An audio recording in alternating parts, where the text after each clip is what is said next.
Assalamu alaikum wa rahmatullahi wa barakatuh. Alhamdulillahi rabbil alamin. Wassalatu wassalamu ala rasulillah sallallahu alayhi wa sallam wa ala alihi wa ashabihi dhawi shirafil azim. Watukufu wa Kiislam, baada kumshukuru Allah jalla fi'ala na kuzitaka rehema na amani zimwendee bwana mtume Muhammad sallallahu alayhi wa sallam. Leo kwa uwezo wa Allah subhanahu wa ta'ala nitakufundisha namna ya kutayammam, kwa sababu watu wengi sana wamekuwa wakinipigia simu wakiniambia shekhe, tufundishe namna kutayammam kivitendo.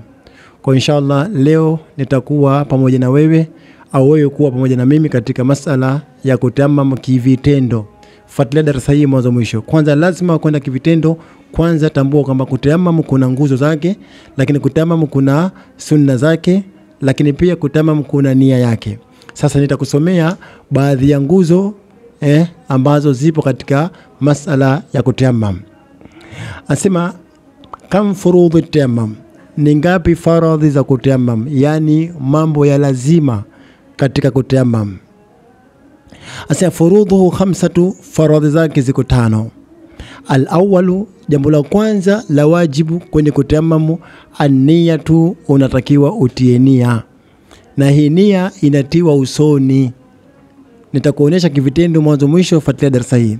Lakini athani, faradhi ya pili, naqlu turabi ila al-udhwi al-mamsuhi, kuhamisha mchanga kuupeleka kwenye viungo vyenye kupanguswa, mfano kama ni mkono au uso. Kile kitendo cha kuhamisha mchanga kupeleka kwenye viungo vyenye kupanguswa ni wajib, ni faradhi. Lakini athalithu, jambo la tatu, mashul wajhi, kupangusa uso. Kutayammam lazima upanguse uso. Arabi'u, jambo la 4, mashul yadaini ma'al mirfaqaini, kupangusa mikono miwili mpaka kwenye mirfaqi mbili. Nao ni katika wajibu na ni lazima katika masala mazima ya kutayammam. Na la mwisho, at-tartibu, kufuatanisha.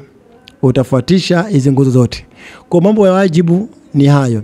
Lakini kwenye kutayammam, viungo ambavyo vinapaswa kutayammam mtu ni viwili tu, uso na mikono. Hivi ni viungo vya kutayammam, ni viwili tu, uso na mikono. Kwa wewe kwenye kutayammam wako, tambua kwamba unatayammam kupitia mchanga uliokuwa safi, tena kwenye viungo vya uso na mikono, viwili tu viungo vya kutayammam. Na nia yake utasema nawaitu at-tayammamu listibahati salati au nawaitu istibahati fardhu salati. Hiyo ndo nia ya kutayammam. Kwa viungo vya kutayammam ni viwili, uso na kisha na mikono tu. Hivi ndio viungo vya kutayammam.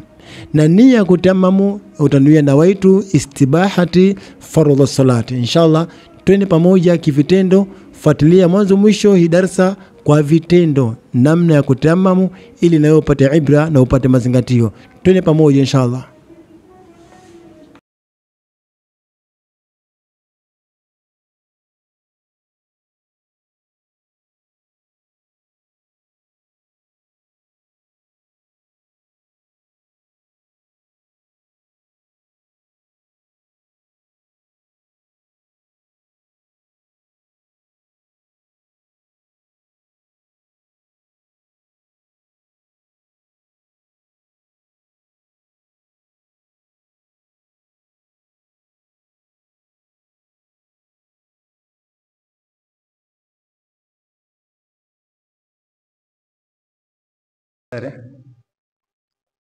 Waislamu, kama tulivyoelezana kwamba nitafundisha kivitendo namna ya kutayammam, inshallah niangalie mwanzo mwisho namna mtu anavyotayammam. Nimesema kwamba viungo vya kutayammam viko viwili, kuna uso kisha kuna mikono, lakini pia kuna nia ambayo unatakiwa uitamke wakati wa kutayammam. Sasa fuatisha kama ninavyofanya mimi, ili upate kujua watu wanatayammam vipi. Unachukua mchanga wako safi. Ule mchanga wako safi unaogawa mafungu matatu. Ina maana kama ni mchanga wako unagawa fungu la kwanza, fungu la pili, fungu la tatu. Kwa hakikisha mchanga wako uwe tahara, lakini pia hakikisha mchanga wako unaogawa mafungu matatu. Ukishaugawa mafungu matatu mchanga wako, fungu lako la kwanza hili hapa kama unavyoona hapa, fungu lako la pili hili hapa, na fungu la tatu hili hapa. Sawa? Ukishafanya hivyo, unasogea karibu hapa, kisha ukishasogea karibu hapa unakunja kama ngoo yako hii. Hivi ni namna ya kutayamam. Ukishafunga hivi unaanza kutayamam fungu lako la kwanza hivi. Mikono yako hii kwenye viganja vyako huku ndipo unapata kuwa kutayamam, sio huku, ni huku. Kwa mafungu yako matatu, fungu lako la kwanza unasema bismillahirrahmanirrahim, unatayamam, unapiga katika fungu lako ile la kwanza. Ukishapiga hivi utakuwa umeingia kama mchanga hivi, unakumuta pembeni ili ule mchanga upate kutoka, libaki vumbi tu. Ukishamaliza hapo unapangusa usoni hivi. Hapa ndio unatia nia, utasema nawaitu istibahati fardhu salati, mara moja tu pa. Hapo unakuwa tayari uso umeshamaliza. Unapangusa usoni, unasema nawaitu istibahati fardhu salati, mara moja tu unapangusa. Ina maana hili fungu la kwanza linakuwa tayari lishamaliza kazi yake. Na maana kinakuwa haliko tohara tena. Kwa hiyo huwezi kurudia tena fungu lako la kwanza. Unapiga fungu lako la pili. Mikono yako kama kawaida, unapangusa pembeni. Hakikisha usipangusie katika fungu lako hili, kwa sababu ukipangusia humu inakuwa tayari fungu lishabatilika. Kwa hiyo pangusia pembeni hivi, unaanza mkono wako wa kulia. Utaanza hivi. Hapa bila kutamka manuizi. Unaosha mkono wako kila mpaka kwenye mirfaq. Unaanzia kwenye kiganja, unakuja mpaka kwenye mirfaq huko. Na kwenye mirfaqi huko fungu lako la pili ile. Kisha unakuja fungu lako la tatu, unapiga kama hivi.